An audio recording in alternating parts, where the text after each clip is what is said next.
Bonjour à tous et bienvenue dans ce nouvel épisode d'Homo Ludens. Je suis heureux d'avoir avec moi Suzon Bossan.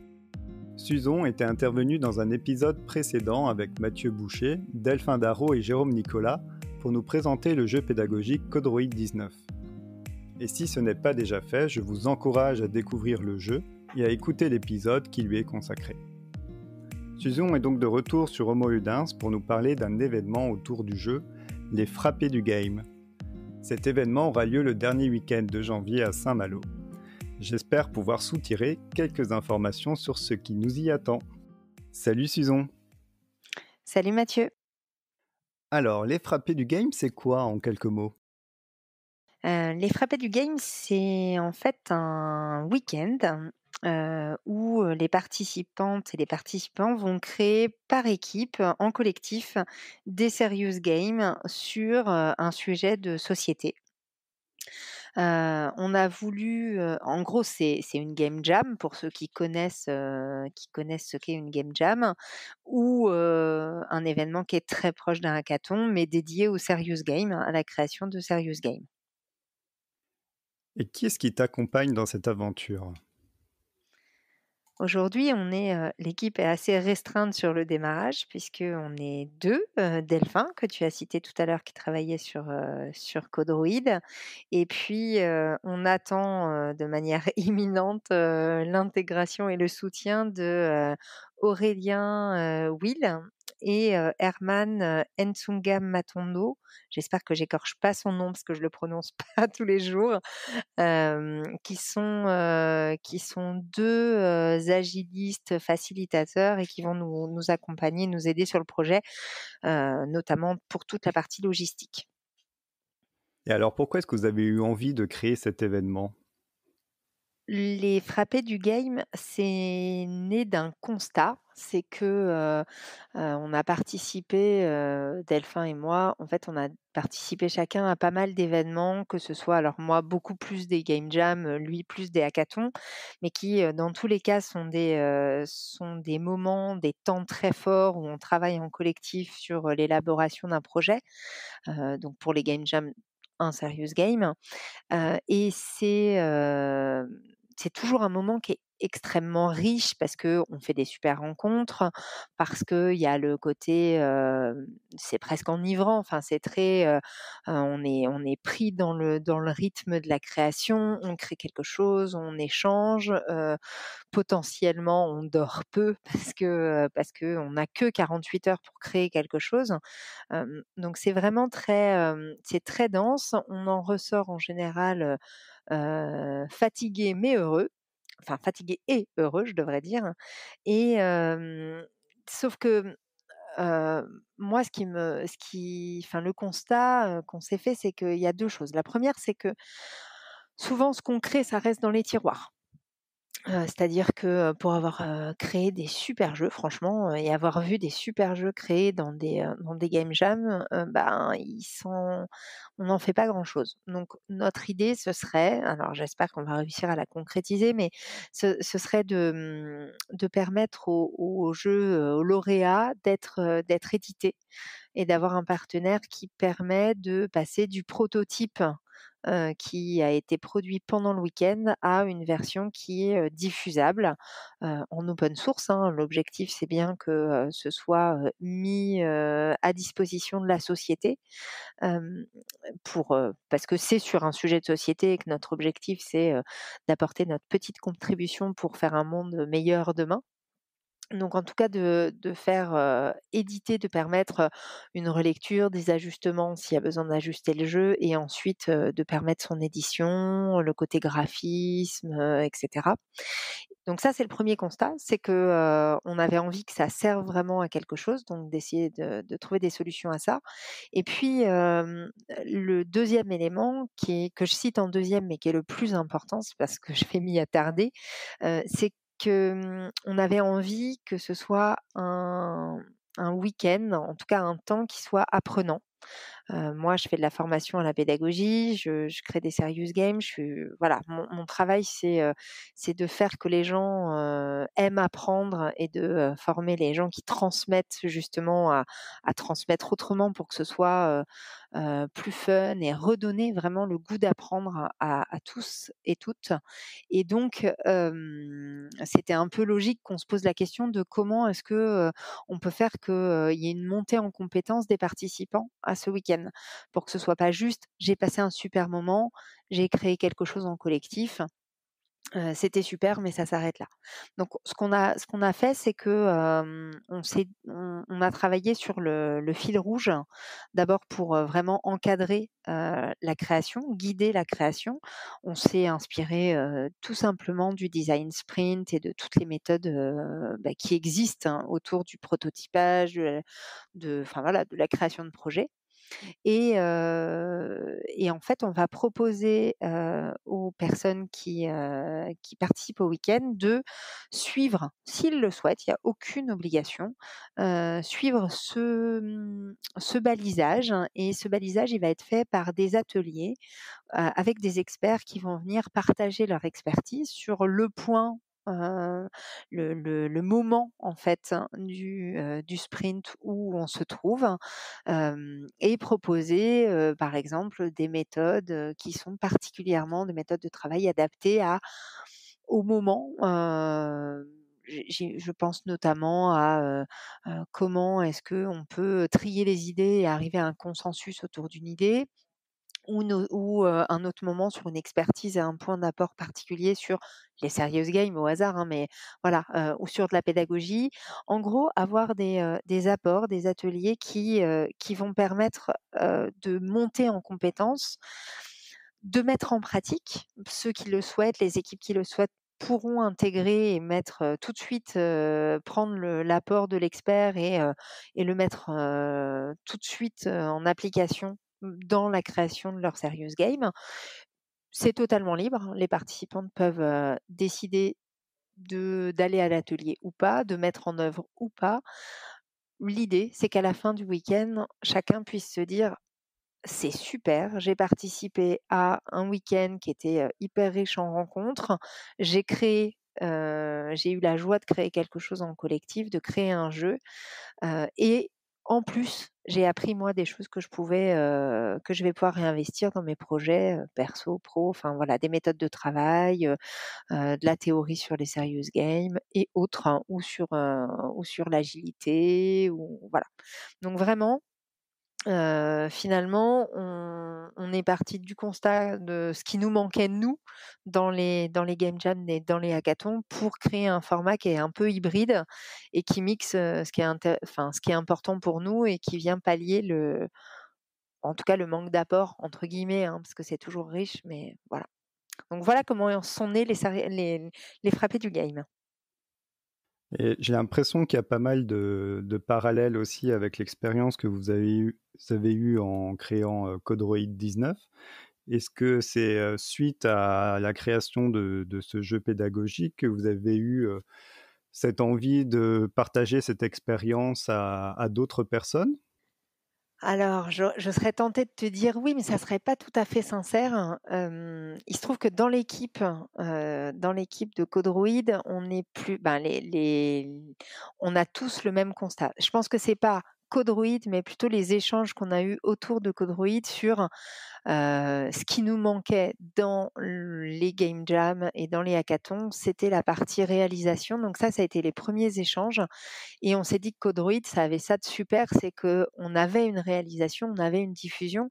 Aujourd'hui, il y a toujours des téléchargements, hein, sur le site de Codroid. On a toujours des gens qui téléchargent, qui utilisent le jeu, donc ça, c'est super plaisant. On est à plus de 9 000 téléchargements, donc c'est chouette. Un jour, on arrivera à 10 000.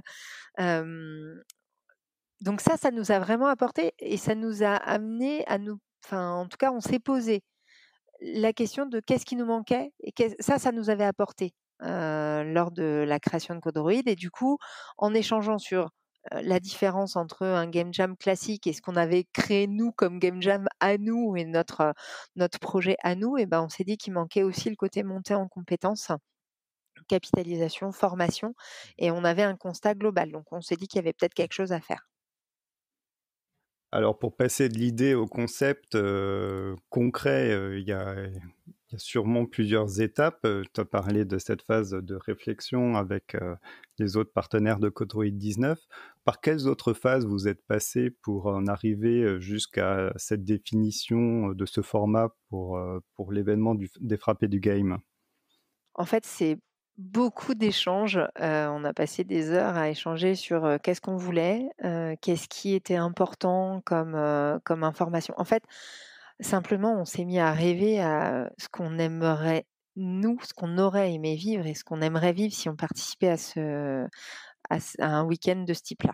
Donc ça a été ce qui a guidé nos réflexions et après on est très, on est assez, on évolue dans un monde, où, l'agilité, on a beaucoup d'agilistes autour de nous, où, le design sprint, c'est quelque chose qui nous intéresse beaucoup, le design thinking. Donc on a vraiment été piocher en fait dans, ce qui nous entoure et ce qui fait sens pour nous, pour se dire: «OK, parmi toutes les méthodes et tout ce à quoi on a accès, qu'est-ce qui nous semble important et qu'est-ce qui permettrait de donner une vraie plus-value?» Donc c'est des heures d'échange, mais avec le côté, focus, qu'est-ce qui n voilà, comment est-ce qu'on ressortirait nous grandis d'un événement comme ça? Puis après, c'est vraiment de la logistique. On s'est beaucoup inspiré. J'ai eu la chance de participer d'être dans l'orga de l'Agile Game France, qui a eu lieu juste avant le confinement en mars, 2020. Et c'est un événement qui a eu lieu à Saint-Malo aussi, qui est un événement autogéré. C'est-à-dire qu'à part, la gestion administrative, et logistique, sur place où, voilà, on fait les réservations, le reste a été vraiment, c'était la découverte d'un événement de cette ampleur pour moi autogéré et ça s'est extrêmement bien passé. Donc ça a fait partie de notre réflexion sur comment est-ce qu'on pouvait aussi reproduire ça pour, nous permettre de l'organiser en parallèle de nos boulots, en parallèle de notre vie, pour pas que ce soit trop lourd au niveau administratif et gestion, quoi. Et alors à quel moment et comment est-ce que vous en êtes arrivé au nom Les Frappés du Game? C'est quoi la petite histoire derrière le nom? Un long voyage en voiture. Ça, c'est la petite histoire, 3 heures et demie de voiture, pour se dire: «OK, qu'est-ce qu'on aime?» On aime bien le côté, décalé, ça, c'est le côté les frapper. En tout cas, le côté, avoir des projets un peu fous et se dire que c'était quand même un projet un peu fou à la base. Donc ça, c'était le côté les frapper, et puis, bah, voilà, du game pour le côté jeu. Il n'est pas exclu qu'on fasse d'autres événements avec les frappés et on gardera les frappés, mais les frappés d'autres choses en tout cas. Pour ce premier événement, ce sera les frappés du game. On aimerait vraiment que ce soit un événement qui soit récurrent et qui fasse sens. On a hésité à le mettre en peut-être que les prochaines années, ce sera le cas, à en faire vraiment un événement de formation, où on pourrait, délivrer des attestations de formation. Parce que c'est vraiment notre objectif, c'est que les gens montent en compétences. Là, on a un événement qui est vraiment, enfin hem, dont l'objectif est, de valoriser les gens, de valoriser les initiatives, d'apporter notre pierre collective à la société sur ce sujet qui reste caché hein, jusqu'au dernier moment, le thème du jeu. Parce qu'on veut que les gens viennent non pas pour le thème, mais pour le fait de créer quelque chose en collectif et apprendre. Euh, Et on est en auto, enfin on n'a aucune rémunération. Le temps qu'on y passe est totalement bénévole. Donc voilà, on aimerait bien que ce soit, que ça se pérennise, que, les années suivantes, bah, si on peut en faire un événement qui nous permette de nous rémunérer sur le temps d'orga, ce sera parfait parce que ça nous permettrait d'avoir une durée, d'existence plus longue parce que sinon on risque de s'essouffler. Mais en tout cas, voilà, c'est vraiment, on est sur quelque chose qu'on voudrait apporter et donner à la société, et apporter aux gens. Tu nous as dit qu'il y aurait différents ateliers qui seraient éventuellement proposés, en tout cas un fil rouge. Est-ce que vous avez déjà élaboré un programme? C'est peut-être un petit peu tôt là, puisque ce sera fin janvier, mais comment ça va se passer ce week-end? Est-ce que vous avez déjà une structure? Alors, on a une structure, on commence le vendredi soir, hein. Je ne vais pas donner le détail des ateliers parce que, on va le on donnera des infos au fur et à mesure, de la communication et puis il y aura toujours des surprises, qu'on se réserve pour le week-end. Néanmoins, on commence le vendredi à 18:00, avec, la constitution, si je résume la soirée, hein, c'est, const enfin, évidemment des brise-glaces, constitution, des équipes et puis, une première constitution parce que, les gens peuvent changer d'équipe, jusqu'au samedi matin. Et puis, des apports sur les serious games et la thématique sur laquelle reposera le jeu et ensuite la phase de création démarre à proprement parler, du samedi matin ou du vendredi dans la nuit pour les plus motivés, jusqu'au dimanche, début, milieu d'après-midi. On a, volontairement décidé de squeezer toute la partie, donc toute cette période, pardon, de création sera ponctuée par les fameux ateliers, d'experts, hein, et les apports d'experts, hein. Ça peut être vraiment, ce que je disais, hein, ça peut être de la méthode, mais ça peut être aussi, des apports théoriques. Ça sera toujours des apports flash et puis donc on a, supprimé ce qui existe dans énormément d'événements type, game jam et hackathon, la partie, présentation de ce qui a été produit par chaque, équipe, chaque collectif aux autres avec remise des trophées et cetera. On l'a converti en, une, heu, une séquence vidéo où chacun doit produire en fait un élément de communication sur son projet. On va avoir de l'aide extérieure pour avoir, des vidéos et en tout cas une captation de qualité avec des apports sur le pitch pour que ça prenne peu de temps finalement aux équipes de présenter leur projet, que ce soit, visionnable et partageable ensuite pour que chacun puisse avoir accès au projet des autres et qu'il y ait un jury, à posteriori, donc après l'événement, qui, élise le projet phare de cette année 2021, et ce projet qui pourrait donc être financé, et pouvoir être concrétisé vraiment sur une version finale. Donc l'idée, c'est d'avoir un maximum de temps de création, sachant que les participants viennent sur place, sont nourris, logés, pour n'avoir à s'occuper que de créer le jeu, à travailler ensemble et s'ils veulent travailler jusqu'à 3 heures du matin ou 4 heures du matin, c'est possible. C'est leur gestion du temps, et leur gestion de participer ou pas, aux ateliers qui sont proposés pour baliser la création. Qui est-ce qui peut participer au frappé du game? Est-ce que vous recherchez des profils particuliers? On aimerait que ce soit des profils, vraiment variés. Le risque, c'est qu'on n'ait que des game designers, hein, ce qui est super, hein, mais c'est vrai que c'est beaucoup mon réseau. C'est forcément des gens qui vont s'y intéresser. Néanmoins, on va faire, en sorte que notre communication et notre sélection se fassent pas, uniquement autour de ces profils pour que ce soit plus riche. Donc on est en train de voir pour avoir des partenariats et avoir des développeurs, enfin des informaticiens qui pourraient participer, notamment, avec, des partenariats avec des grandes écoles pour que, on puisse proposer, le choix de créer un serious game analogique ou un serious game, numérique. Donc ça, c'est quelque chose qui nous semble important, que chacun puisse y trouver ce qu'il a envie.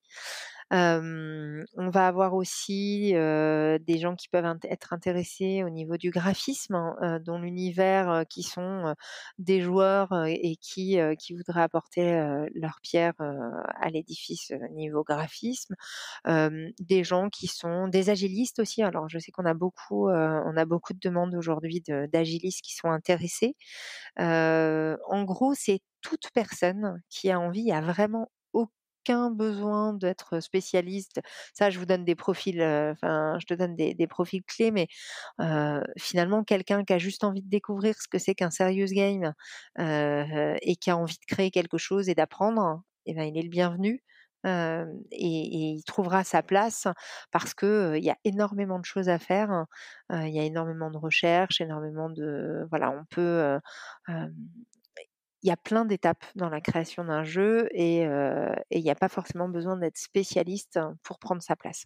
Donc au final, les profils que j'ai cités sont les profils qui vont être certainement les plus intéressés. Après, tout à chacun peut s'inscrire et venir nous rejoindre le dernier week-end de janvier. Mmh. Souvent, il y a aussi des spécialistes de la thématique, qui est du coup là inconnue. Est-ce que vous ferez appel aussi à des gens, par rapport à ça? On a un témoignage qui est prévu, le premier. Quand je disais que le premier soir, en fait, on avait des infos sur les serious games, des bases pour faire un vrai bon serious game et puis, des apports sur la thématique. En fait, on va avoir une intervention de quelqu'un qui explicitera la thématique et donnera un angle, voilà, pour que ce soit plus simple de créer. Parce que souvent quand on donne juste une thématique, je prends un exemple, pour avoir participé, à un game jam, au CRI l'année passée. La thématique, c'était l'égalité femmes-hommes et c'est large comme thématique, donc il y a eu des jeux vraiment très différents. Donc on peut décider de faire quelque chose de très large, mais on peut aussi, et c'est notre parti pris en tout cas, faire quelque chose de plus, resserré pour permettre aux participants d'enclencher plus vite la phase de créativité et ne pas perdre trop de temps à, décider sous quel angle ils veulent traiter le sujet, surtout quand c'est un sujet qui est pas forcément maîtrisé par tout le monde. Donc là, on a vraiment un apport de quelqu'un qui est spécialiste pour, ben, voilà, poser un cadre, donner des informations et ensuite on aura, des ressources, disponibles pour, voilà, pour répondre aux questions sur le sujet si les équipes en ont. Nous n'avons pas encore, de visibilité sur ce que sera la situation sanitaire fin janvier. Est-ce que vous en avez tenu compte dans l'organisation de l'événement et comment? Tout le monde nous a découragés, pour rien te cacher, tout le monde nous a découragés de maintenir en fait fin janvier, puisque donc le week-end c'est du 29 au 31 janvier. On a maintenu en disant que, on a passé un accord avec le lieu d'hébergement pour que, on puisse annuler. Donc on a pris vraiment toutes les dispositions, possibles pour qu'on puisse procéder au remboursement. C'est-à-dire que si, le week-end est annulé parce que, voilà, il y a des restrictions, au niveau des conditions sanitaires et des conditions d'accueil, hem, si on est contraint d'annuler, on remboursera, les inscriptions. A priori, ça s'annonce bien, c'est-à-dire que, finalement, tout doit rouvrir en normal à partir du 20 janvier. Donc ça, c'est plutôt positif. Mmh, dans les choses qui sont, dont on a tenu compte aussi, c'est le nombre de participants. On s'était dit qu'on ferait un événement à une centaine de personnes.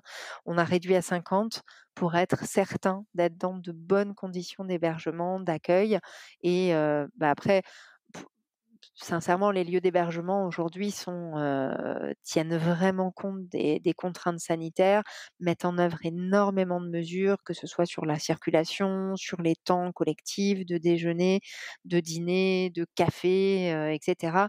C'est vraiment très, j'allais dire normalisé. En tout cas, ils ont prévu plein de process et donc nous, on est en confiance là-dessus. On a réduit le nombre de participants et puis on remboursera si on est contraint d'annuler. Donc là-dessus, pas trop d'appréhension. On espère juste que les gens vont oser, venir, mais je pense que, pour avoir participé à des événements agiles, les gens ont envie de se réunir et d'avoir des événements qui se tiennent en présentiel, hein. Volontairement, on n'a pas prévu d'opération, distancielle en cas d'annulation. On décalera, on remboursera, mais on maintient le présentiel parce que ça fait du bien à tout le monde. Ouais, d'accord.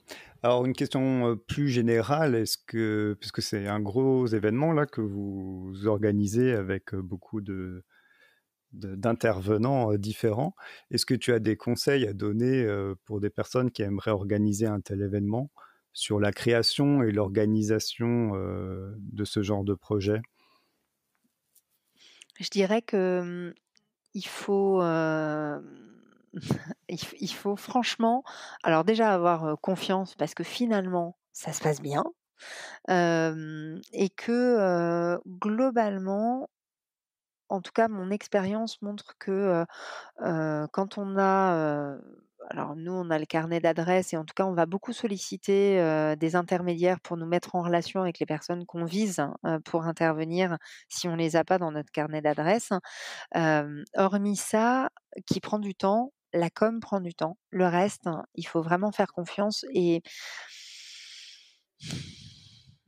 je dirais que le plus difficile, c'est d'organiser la communication et la diffusion d'informations pour avoir, un retour, des participants, pour vraiment donner envie et faire connaître son projet.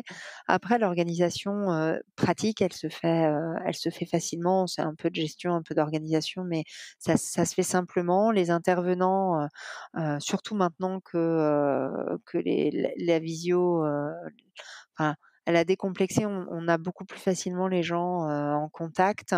On n'a plus besoin de se enfin, c'est beaucoup plus léger, en fait, de prendre contact avec les gens et puis sur place, on a mis une possibilité pour certains d'intervenir en visio, au lieu d'être sur place pour des apports d'experts, ce qui simplifie aussi beaucoup les choses. Alors évidemment, on aura des experts sur place, mais tout le monde ne peut pas, se rendre disponible, donc on aura aussi parfois des apports en visio pendant 10 minutes, un quart d'heure, mais ça nous laisse la possibilité d'avoir des gens, voilà, de qualité, en tout cas que nous on estime, vraiment de qualité pour intervenir.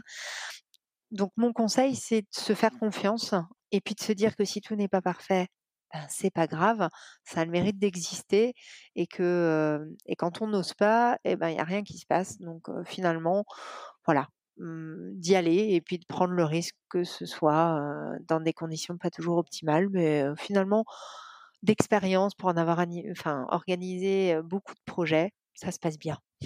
Et bien s'entourer, voilà, ça va être mes 2 conseils. Oser et bien s'entourer. Ça marche.